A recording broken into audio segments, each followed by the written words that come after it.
What if I told you the manhwa that changed your life hides stories you never knew? Alone in military barracks, fighting illness quietly, using life and privilege to reveal the truth behind appearances. 3 real stories, 3 real people, and once you know them, you will never read these manhwa the same way again. In South Korea, military service is not optional. Every man must serve, approximately 2 years. No exceptions based on what you want to do with your life. In the mid-2000s, a young man named Lee Jong-hee was conscripted. He had grown up loving comics. His parents banned them from the house, so he borrowed volumes from school friends in secret.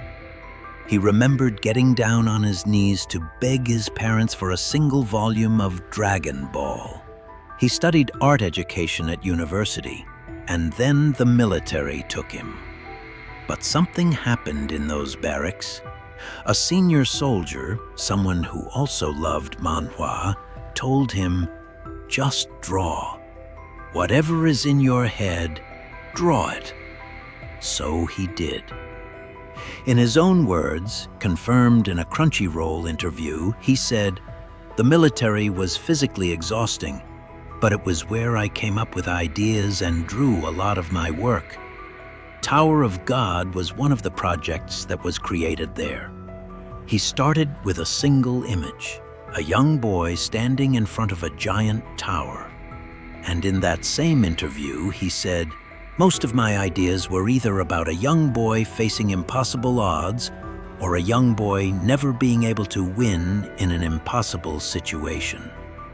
By the time his military service was over, he had filled 10 sketchbooks, 10 complete sketchbooks, the backbone of Tower of God. When a journalist later asked SIU directly, was Tower of God a reflection of his military experience? He said, and I quote, "I wish I could say none at all, but I think it's probably seeped in everywhere." Think about what that means.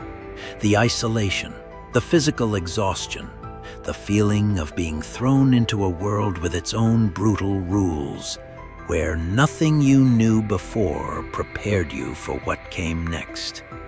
That is BAM exactly. SIU wasn't writing fantasy.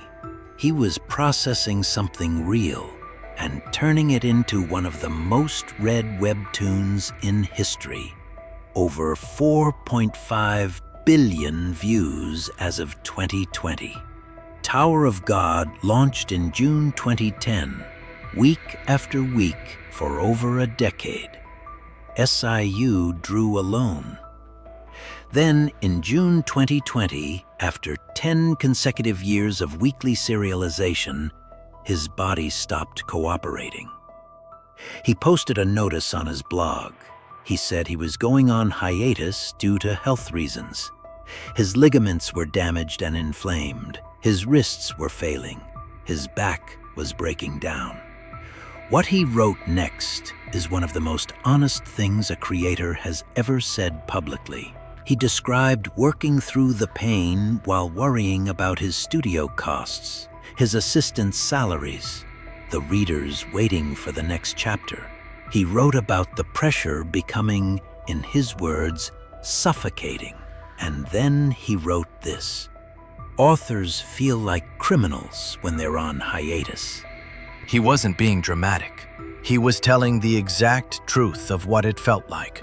After 10 years of weekly chapters, after building a world inside 10 military sketchbooks, to finally be forced to stop.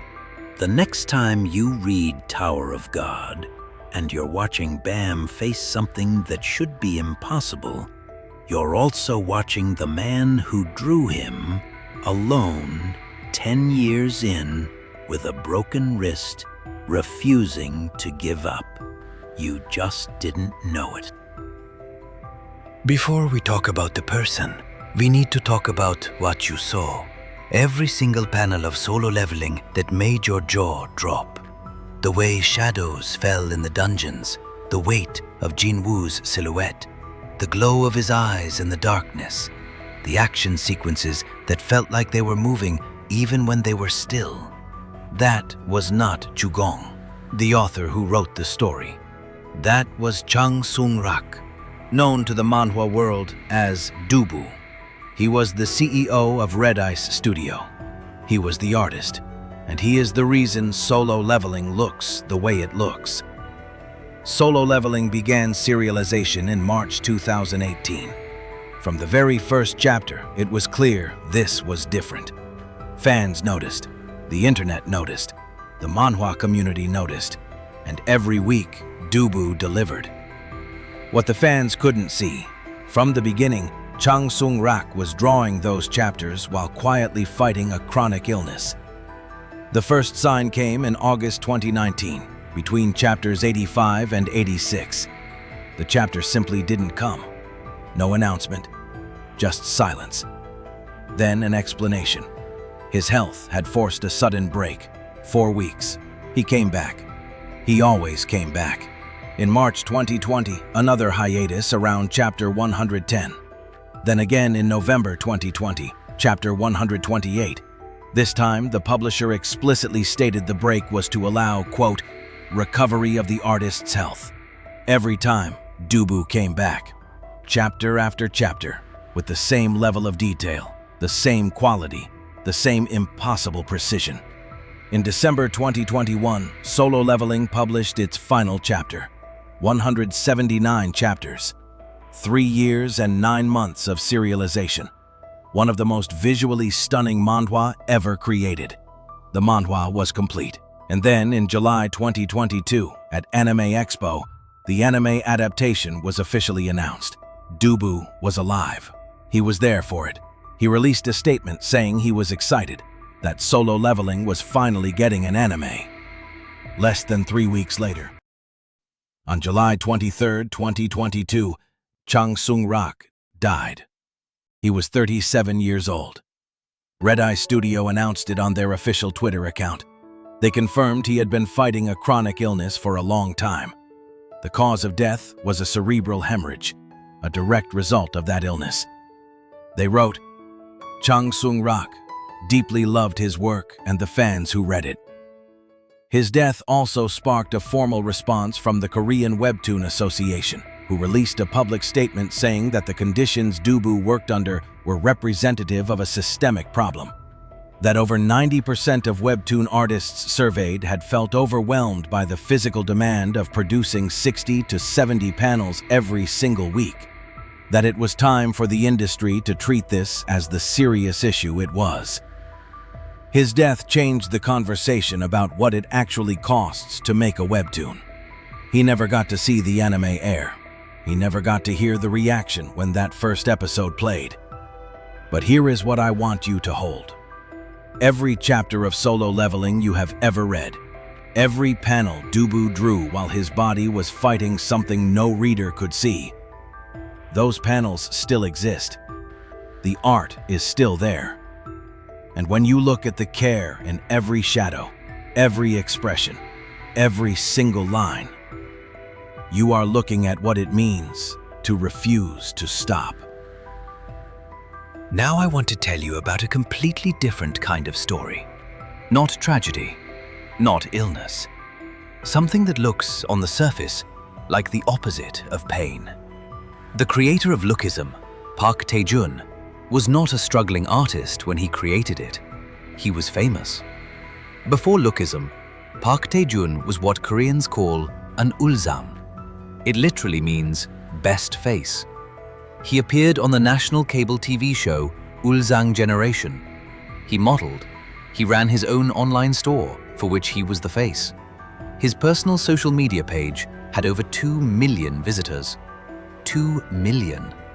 The man who wrote the world's most famous story about being judged, excluded, and made invisible because of how you look was one of the most visually celebrated people in Korea. Think about what that actually means. Park Tae-jun had the thing that Korean society treats as a golden ticket. Looks, attention, visibility, the exact currency that Lookism's entire world is built around. He benefited from that system. He lived inside it. And instead of writing a story about being beautiful, he wrote a story about what happens to the people who don't have that ticket. He didn't have to imagine how differently the world treats people based on appearance. He already knew, from the side that benefits. When he closed his store and began working on Lookism full-time in 2014, he wasn't writing fantasy. He was using what he knew, from the inside, to expose the whole thing. The Manhwa started not on a major platform, but on a free, amateur section of Naver, where anyone could post. It gained enough readers that Naver picked it up for official serialization. Over 500 chapters later, a Netflix animated series, translations in 9 languages, all from one man who had been celebrated for his face his entire life, asking a single question: what about everyone else? That question became one of the most read manhwa in Korean history. 3 manhwa, 3 creators, 3 kinds of pain you never knew about. Siu, DUBU, Tae-jun. They didn't just write stories, they put themselves in. And when that manhwa found you at exactly the right moment, you weren't reading fiction. You were reading a real person who needed to be found just as much as you did. So, which manhwa found you? Drop it below. I want to know. Subscribe if you want more of this. We're just getting started.